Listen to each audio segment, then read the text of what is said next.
بسم الله الرحمن الرحيم الحمد لله الذي نبأ بولاية الحسين عليه الصلاة والسلام والأئمة من ولده والصلاة والسلام على سيدنا ونبينا وشفيعنا أبي القاسم محمد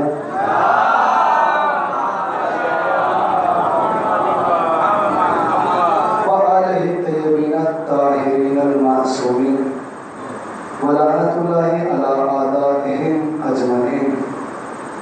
أما بعد فقد قال الله تبارك وتعالى في القرآن الحكيم بسم الله الرحمن الرحيم وإذ ابتلى إبراهيم ربه بكلمات فأتمهن قال إني جاعلك للناس إماما قال ومن ذريتي قال لا ينال عهد الظالمين.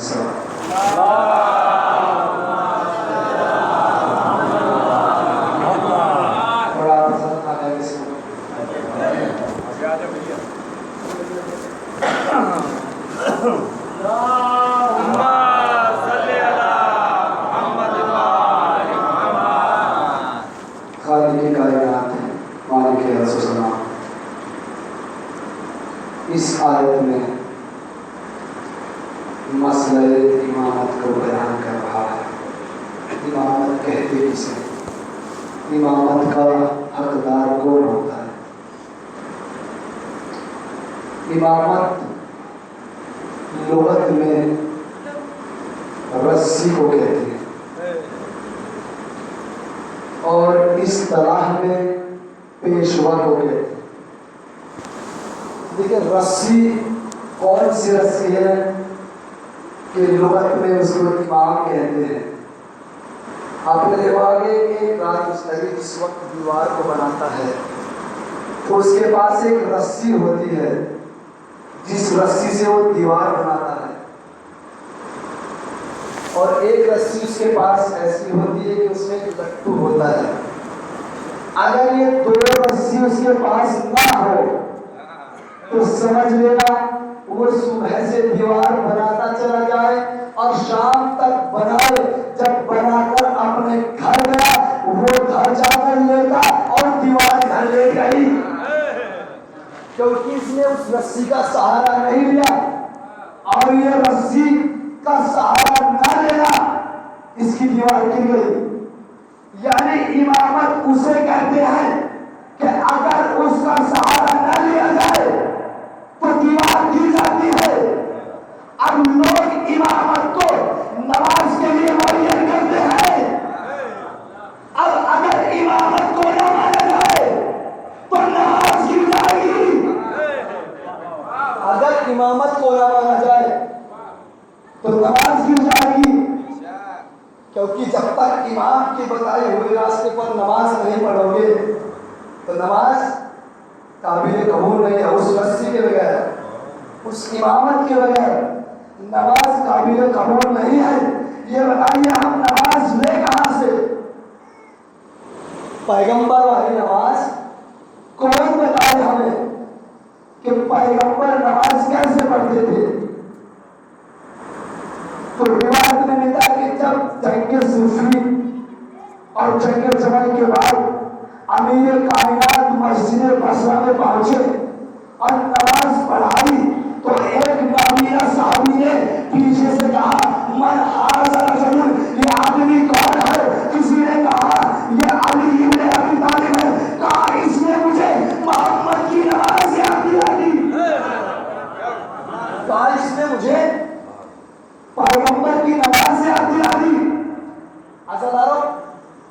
کائنات کا ظاہری وقت خلافت کا پیغمبر کی وفات کی 24 یا 25 یا 26 سال بعد آیا. تو ذرا فکر کرو کہ جو نماز صرف 24 سال میں اتنی بدل رہی ہو وہ 1400 سال میں لوگوں نے کتنی بدلی ہوگی. تو ہم کہاں سے حاصل کریں کہ پیغمبر والی نماز ہم تک پہنچ جائے؟ اگر پیغمبر والی نماز چاہیے تو علی سے پوچھو, حسن سے پوچھو, حسین سے پوچھو, علی سے پوچھو, محمد سے پوچھو, پھر محمد سے پوچھو, پھر علی سے پوچھو, پھر محمد سے پوچھو, پھر علی سے پوچھو, پھر حسن سے پوچھو, پھر امام مہدی سے پوچھو.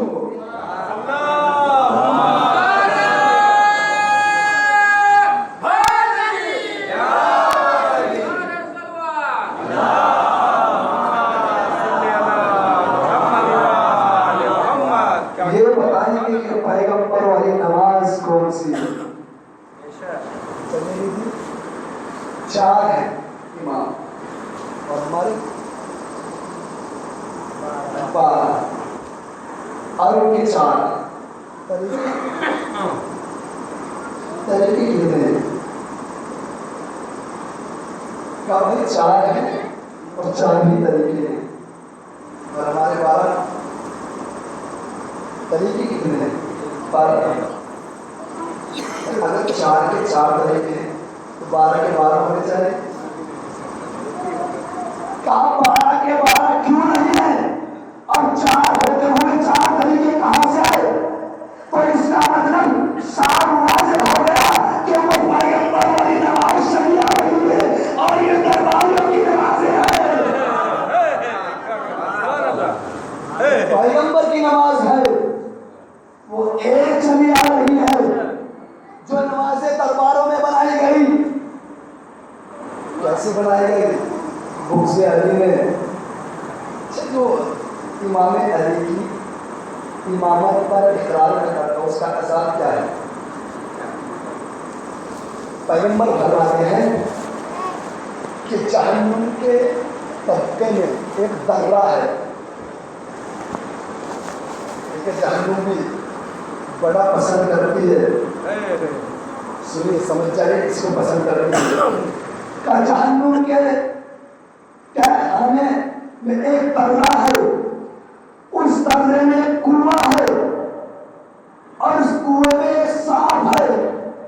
جگہ جگہ درے ہیں ان میں کنویں بنے ہوئے ہیں, ہر کنویں میں ایک سانپ ہے.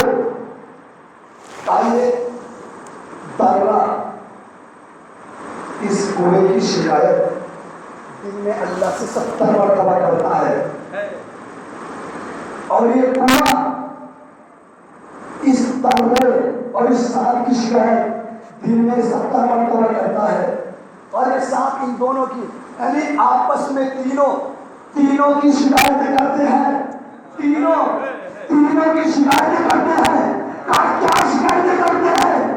پروردگار جو امامت علی کا اقرار نہ کرتا ہو یعنی جو مجھ سے نہیں رکھتا ہو اس کو میرے لیے بھیجنا تاکہ اسی رضا میں جائے.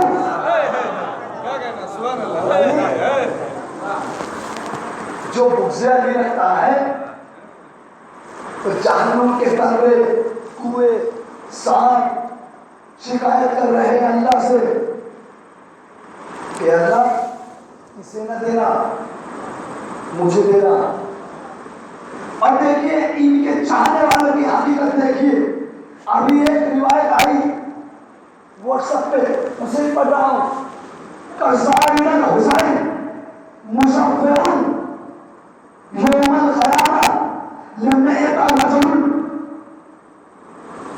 کہا امام حسین کا ظاہر, امام حسین ہے امام حسین کا ظاہر جو عالم جانتے ہیں عالم میں رہتے ہیں وہ روٹی اٹھائے ظاہر حسین مشفعون یوم القیامہ لمیت رجل.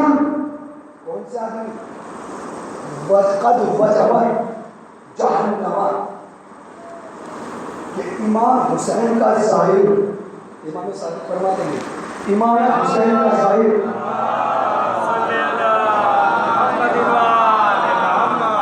کہ امام حسین کا ظاہر قیامت کے دن 100 گنہگاروں کی جن پر جہنم واجب ہو گئی تھی ان کی شفاعت کرے گا۔ امام حسین نے امام حسین کا ظاہر، تو جس کا ظاہر قیامت کے دن ان لوگوں کی شفاعت کرے کہ جن پر جہنم واجب ہو گئی تھی، اور امام حسین کتنوں کی شفاعت کریں گے؟ صلوات پہ محمد و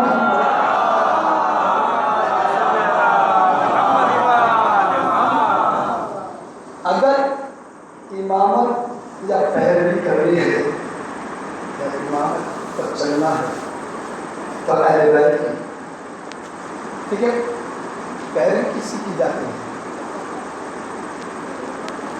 پھر دو ہی طرح کے پیر ہو سکتے ہیں، رہبر 2 طرح کے ہو سکتے ہیں، یا تو ان کا راستہ جہنم کی طرف ہو یا جنت کی طرف ہو۔ اگر ہم نے جہنم میں جانے والوں کی پیروی کی تو روز قیامت وہ جہنم میں جائیں گے، تو ان کے پیچھے پیچھے ہم بھی جہنم میں جائیں گے۔ اور اگر ہم نے پیروی ان کی کہ وہ جنت میں جائیں گے، یا پلٹ کر یہ کہہ دوں کہ ان کی پیروی کی جائے تو جنت میں لے جانے والے ہوں، ٹھیک ہے، جنت میں جانے والے اور ہیں اور لے کر جانے والے اور ہیں۔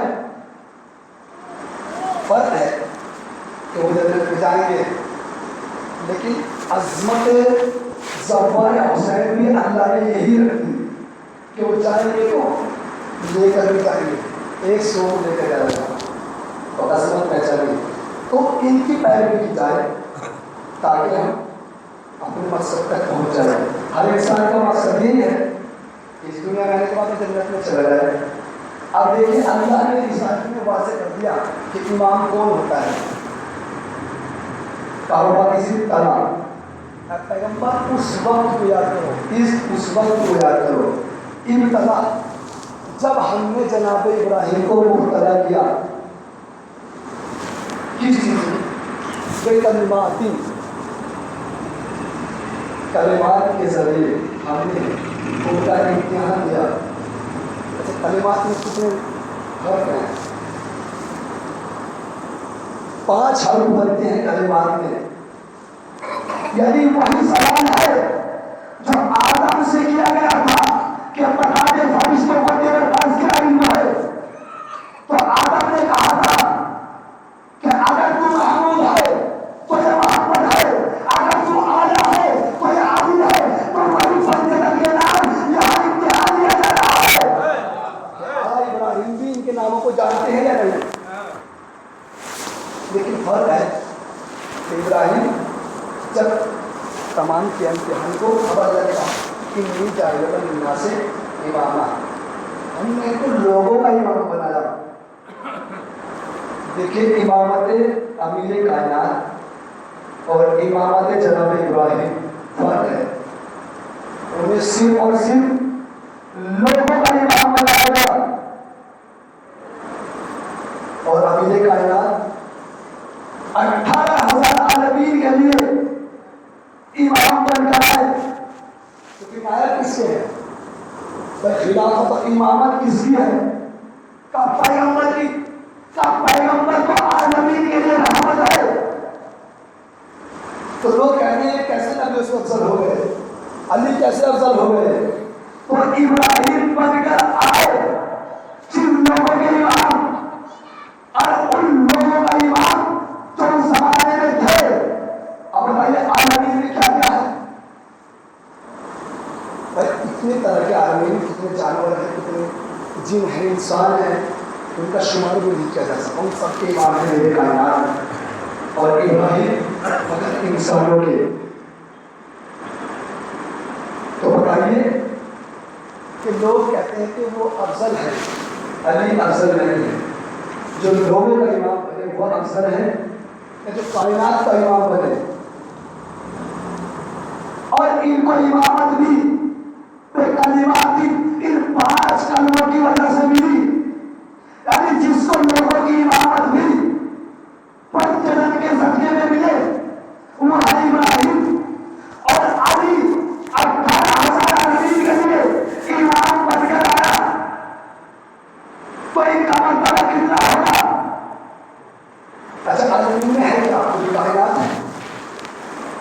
اور یہ عالمین ہے کہاں تک؟ اللہ رب العالمین ہے، پیغمبر رحمت للعالمین ہے، علی امام العالمین ہے. تو عالمین میں کون کون ہے؟ چلیں پریں سب چیزیں نا. اب دیکھیے ابراہیم کو دیکھیے بیت اللہ یہ کسی نے تعمیر نہیں کیا، یہ کسی نے دنیا میں آ کر نہیں بنایا، بلکہ اس کی دوبارہ سے تعمیر کی گئی. ایسا نہیں کہ یہ پہلے سے نہیں تھا. اللہ نے آدم سے پہلے ہی اس کو زمین پر رکھ دیا تھا، آسمان سے اتارا تھا. فقط جیسے امام بالا بنتا ہے جب پوشیدہ ہو جاتے ہیں تو اس کو دوبارہ بناتے ہیں، اس طرح ہی جناب ابراہیم نے بنایا. اور امت الحج، حج کا اعلان بھی جناب ابراہیم نے کیا. امت سے کہا کہ حج کرنے آؤ. حج پہلے بھی ہوتا تھا، آدم کے زمانے میں بھی حج تھا، نوح کے زمانے میں بھی تھا، لیکن اللہ نے اعلان کرایا ابراہیم سے.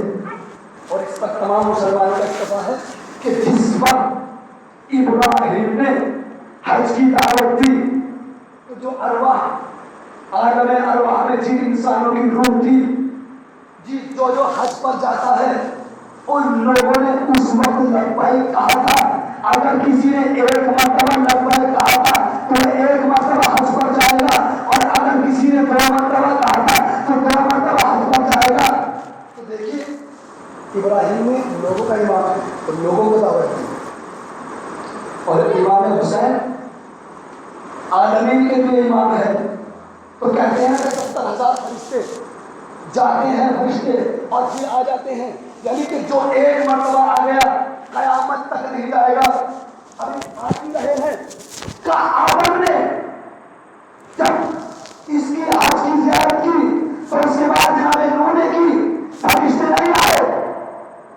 لیکن ابراہیم نے حج کا اعلان کیا، جا رہے ہیں.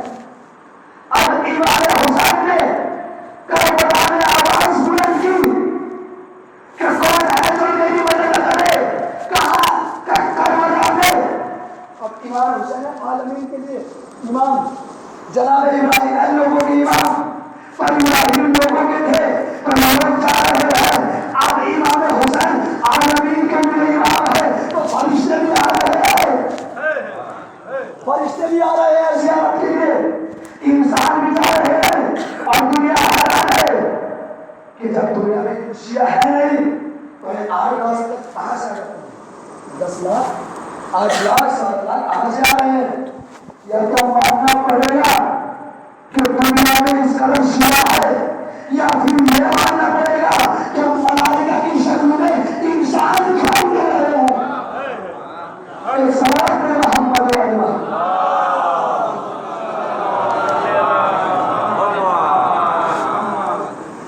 جن ہو انسان ہو ملائکہ ہو سب یہاں زیارت کر رہے ہیں.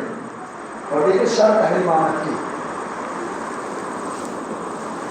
اللہ نے کیا کہا؟ جیسے ہی جناب ابراہیم کو امامت ملی تو فوراً کہتے پروردگار کہا میں ذریتی میری اولاد نہیں کرنا. اللہ نے کیا کہا؟ اچھا دیکھیں ابراہیم کو پتا ہے کیا کہا؟ وقال من ذریتی میری اولاد میں بھی امامت دے رہا. ابراہیم جانتے ہیں کہ اگر یہ اولاد امامت سے اوپر سے اولاد کو جاتا ہے اصحاب میں نہیں جاتا. پہلے ہی بتا دیا کہ اللہ میری ذریت میں بھی امامت رکھنا. ابراہیم نے یہ نہیں کہا کہ میری امت میں بھی رکھنا یا میرے اصحاب میں بھی دینا. اور ابراہیم کو پتا تھا کہ جو صحبت میں بیٹھتے ہیں وہ اور ہوتے ہیں اور جو حال ہوتی ہے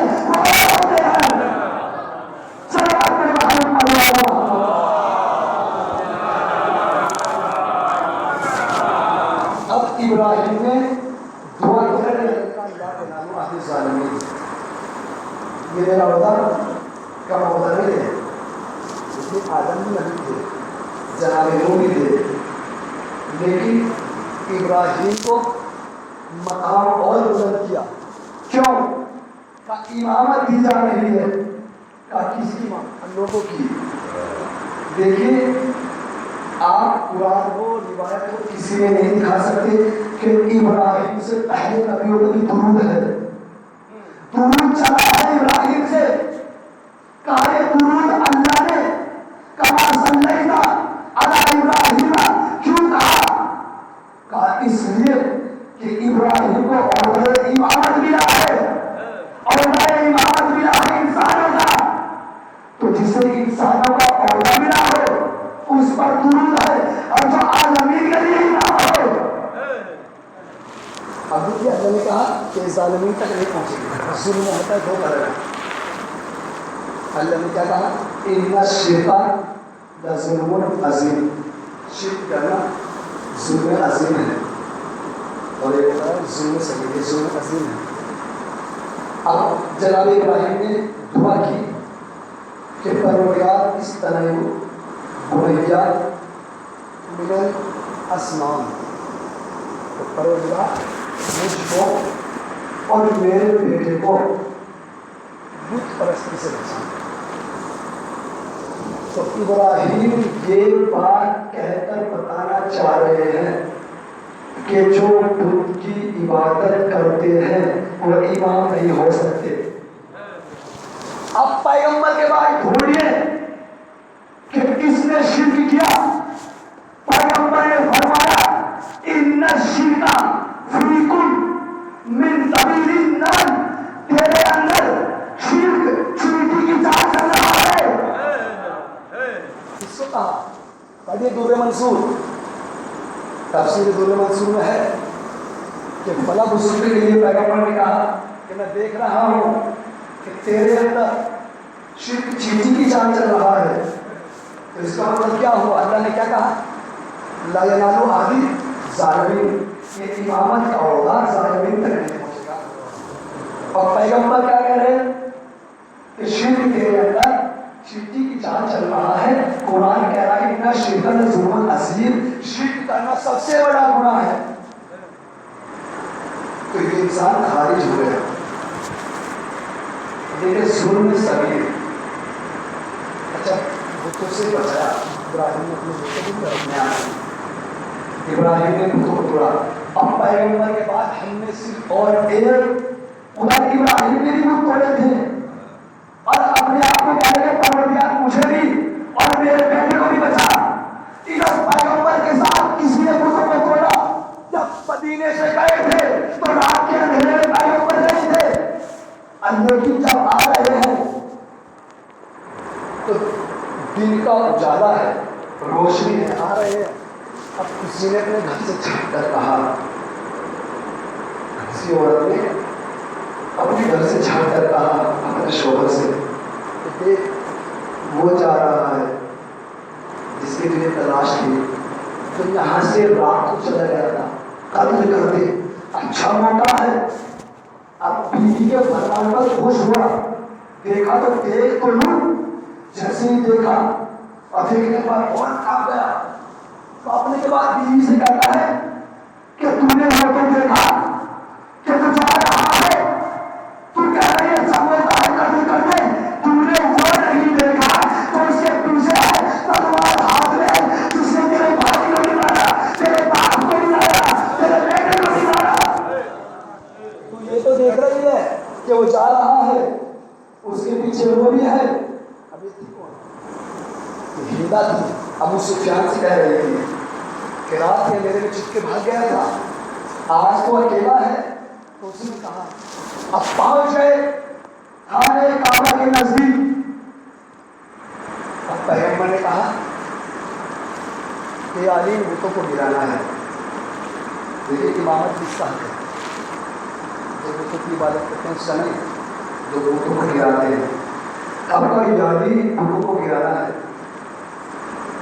تو پیغمبر نے کہا یادی کے کندھوں پہ سوار ہو جائے.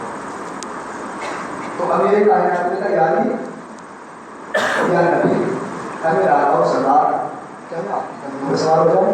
کہا یعنی یہ بتائیے کہ احترام کرنا ہے یا حکم کا حکم. میں اس کو دیتا ہوں سوال بتاؤ. اور جب علی سوار ہوئے اور جیسے جوتوں کو گرانا شروع کیا تو پیغمبر ایک جملہ کہتے ہیں یعنی آپ میرے کندھوں پر سوار ہو کر کیسا محسوس کر رہے ہو. تو امیر کائنات نے کہا یا رسول اللہ اگر چاہوں تو عرش سے ستارے کو بلا لو. تو اس کا مطلب یہ ہوا امامت اس کا حق ہے جو نیچے پیغمبر سے مل رہا ہے اوپر خدا کے جلووں سے مل رہا ہے. اب میں کہوں یا علی آپ کہہ رہے ہیں کہ ایسا معلوم ہو رہا ہے جیسے آسمان کو چھو رہا ہوں. ستارے کو توڑ لو. کہا اگر میں نے ستارے کو توڑ لیا تو دنیا کا یہ کہہ رہی علی کو ستارے کی ضرورت تھی. مجھے کیا ضرورت ہے کہ میں ستارے کو توڑوں. کل دیکھنا میرے دروازے پر ستارہ آئے گا. آج میں ستارے کو کیوں توڑوں کل میرے دروازے پر ستارہ آئے گا. تو کل دنیا یہ نہ کہتے. اب یہاں سے پتا چلا کہ امامت کا حقدار کون ہے. اب دیکھیے جب کسی صحابی کا نام لیتی ہے دنیا میں بڑے فخر کے ساتھ کہتے ہیں رضی اللہ تعالیٰ عنہ, بڑے فخر کے ساتھ. لیکن جب امیر کائنات کا نام لیتے ہیں تو کہتے ہیں کرم اللہ وجہ. یہ سوال کے محلقہ ابن حجر مکی کی کتاب ہے. انہوں نے اس کی وجہ لکھی کہ امیر کائنات کو کرم اللہ وجہ کیوں کہتے ہیں. وہ کہتے ہیں کہ یہ مبارک چہرہ ہے اور یہ ایسا مبارک چہرہ ہے جو کبھی بتوں کے سامنے نہیں جھکا. جو پیغمبر کی بزم میں بیٹھ رہے ہیں ان سب کے چہرے بتوں کے سامنے جھکے, لیکن علی کا وہ چہرہ ہے, وہ مبارک چہرہ ہے جو کبھی بتوں کے سامنے نہیں جھکا. تو ادھر ابراہیم نے کیا کہا کہ مجھے اور میرے بیٹے کو بچا. اللہ نے کیا کہا کہ سورہ عظیم ہے, اب سب سورہ عظیم کر چکے. تو اس کا مطلب یہ ہوا کہ امامت کسی کا حق نہیں تھا, امیر کائنات کا حق تھا. ایک ہوتا ہے ظلم سبھی, ظلم عظیم ہوتا ہے خدا کے ساتھ شرک کرنا, بتوں کی عبادت کرنا, کسی انسان کی عبادت کرنا کرتے ہیں آج کل تو پیسے کے لیے, اور کسی کے لیے آگے چھوڑ جانا سجدہ کر دینا, یہ شرک ہوا. اور ظلم صغیر ہوتا ہے بندوں کو ستانا. جیسے تاریخ میں رکھا ہے جناب یعقوب کے بیٹے نے جناب یوسف تک کیا. لیکن وہاں ایک بڑے مزے کی بات ہے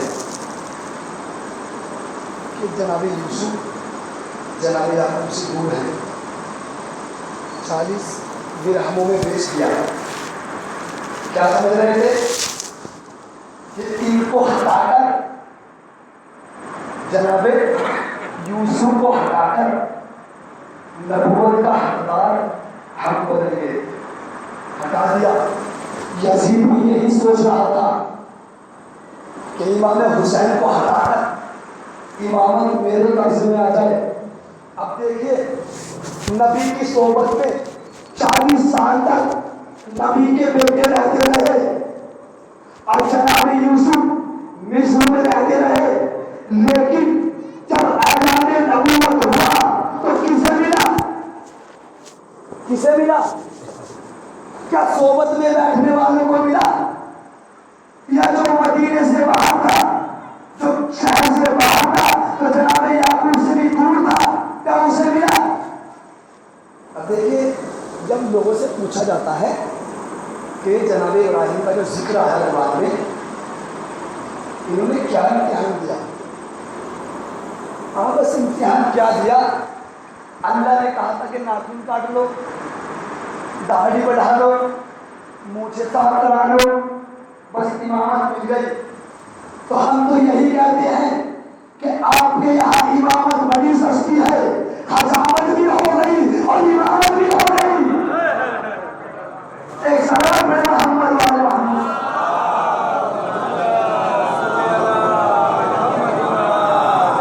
بڑی سستی امامت ہے، حجامت بھی ہو رہی ہے، امامت بھی ہو رہی ہے۔ نہیں، امامت معصوم ہے تو ملتی ہے، شرک کرنے والے کو امامت نہیں ملتی۔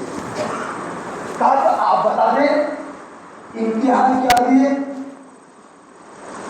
کہ اللہ نے کہا اے ابراہیم آپ کو نمرود کے دربار میں جا کر اعلان نبوت بھی کرنا ہوگا اور بتوں کو بھی توڑنا ہوگا، اور اس کے بعد جب تیرا بیٹا جوان ہو جائے تو اس کے گلے میں خنجر بھی چلانا ہوگا اور اپنی بیوی کو میدان میں بھی چھوڑنا ہوگا۔ جناب سارا کو لے کر گئے، اب جناب ابراہیم واپس آنا چاہتے ہیں، جناب سارا نے ہاتھ تھام دیا،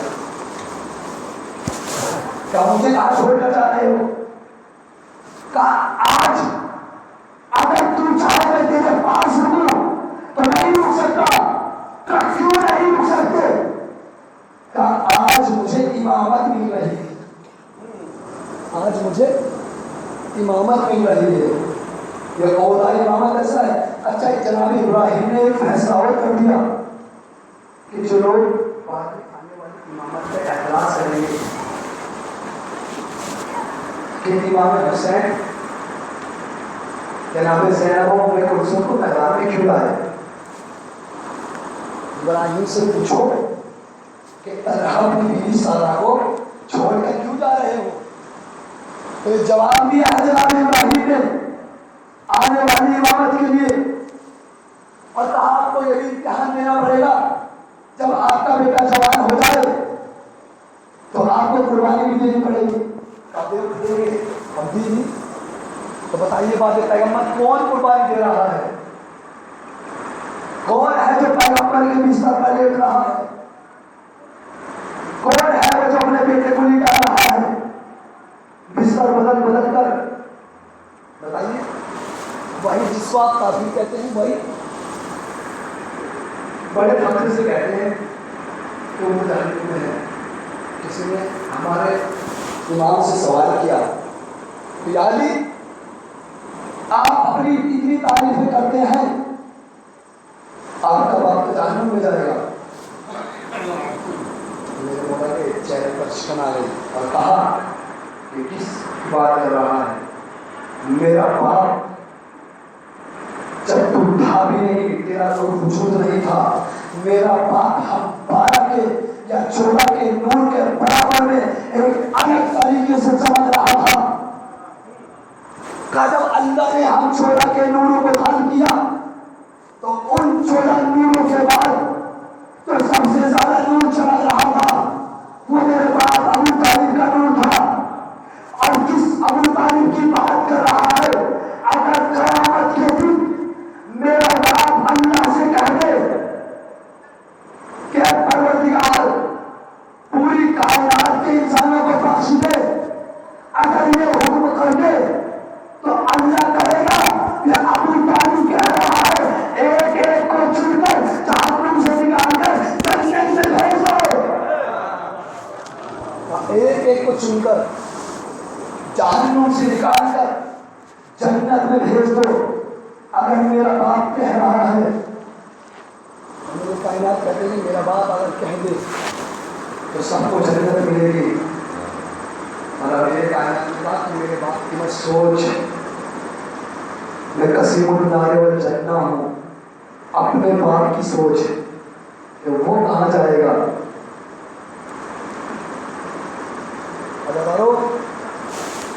اہل بیت نے قربانیاں دی ہیں، تب امامت ملی ہے۔ بعد کربلا، لیکن کربلا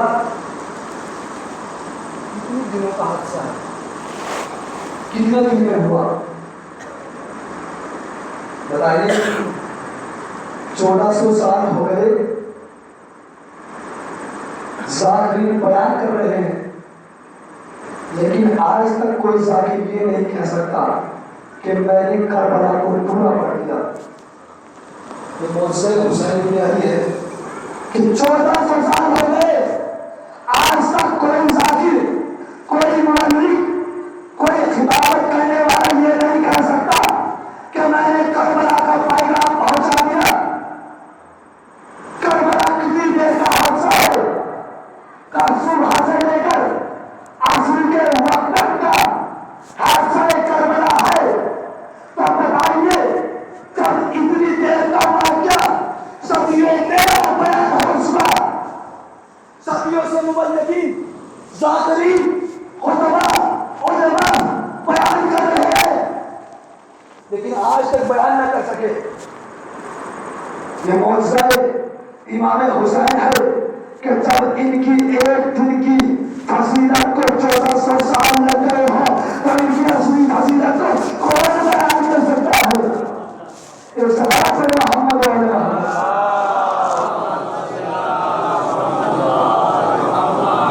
کون بیان کر سکتا ہے؟ دنیا حیران ہے کہ صرف ایک دن کا واقعہ ہے، صدیاں گزر گئی اور بعد حسین اس امامت کو ہمارے امام سجاد نے بچایا ہے۔ اور کس طرح بچایا ہے؟ شام کوفہ کے قریبوں میں دربار یزید نے للکار کر کہا تھا کہ تو میرے باپ کا سر کٹا تو سکتا ہے، کٹوا تو سکتا ہے، لیکن میرے باپ کا سر جھکا نہیں سکتا۔ کہا بس لا تو وہی جگہ ملتے ہیں، لا نہیں، صرف 2 جگہ ملتے ہیں، یا تو لا الہ کوئی خدا نہیں الا اللہ سوائے اللہ کے، یا پھر لا کلام حسین بن علی نے دیا کہ لا نہیں، میں بیعت نہیں کر سکتا۔ اور جو پہلا لا ہے، لا الہ ہے، اس کو بھی حسین نے ہی بچایا ہے۔ اس لا کو حسین نے اس لا کو کہہ کر بچایا ہے۔ اگر حسین یہاں پر لا نہ کہتے، نہیں نہ کہتے، تو یہ پہلے والا لا ہی نہ بچ پاتا، خدا کی توحید بھی نہ بچ پاتی۔ امام سجاد کو جب دربار میں لایا گیا تو کہا کہ اس کو بھی قتل کر دیا جائے۔ تو امام سجاد نے کہا کہ کیا سمجھتا ہے بھگوان، بگڑی ہوئی بات کی اولادیں تمہارے قتل کرو گے؟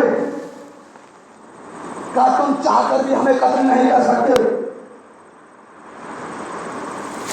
ایک واقعہ پڑھا تھا کل کہ چاہ کر بھی دربار میں ہمارے آخری امام کو بچپن میں قتل نہ کر سکے، تو امام سجاد ہر کڑی اور بیٹیاں پہن کر بھی کہہ رہے ہیں کہ تو ہمیں قتل نہیں کر سکتا۔ کیوں؟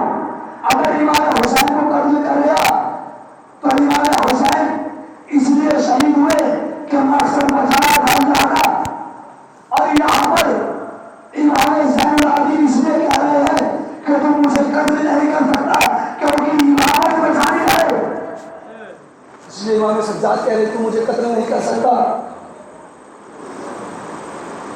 اور جناب زینب نے بھی کوفے کے بازار میں یہی کہا تھا، جس کو کسی نے کہا کون ہے، کون بیوی ہے،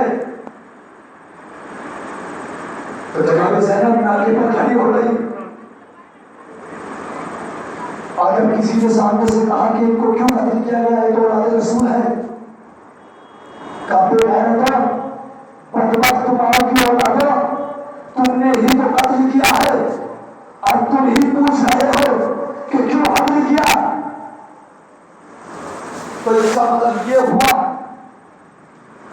کہ زیارت عاشورہ میں جو امام سجاد نے کہا کہ جو میرے بابا کے قتل پر خاموش ہو جائے یا راضی ہو جائے یا سن کر آہستہ سے بیٹھ جائے، وہ بھی میرے باپ کا قاتل ہے۔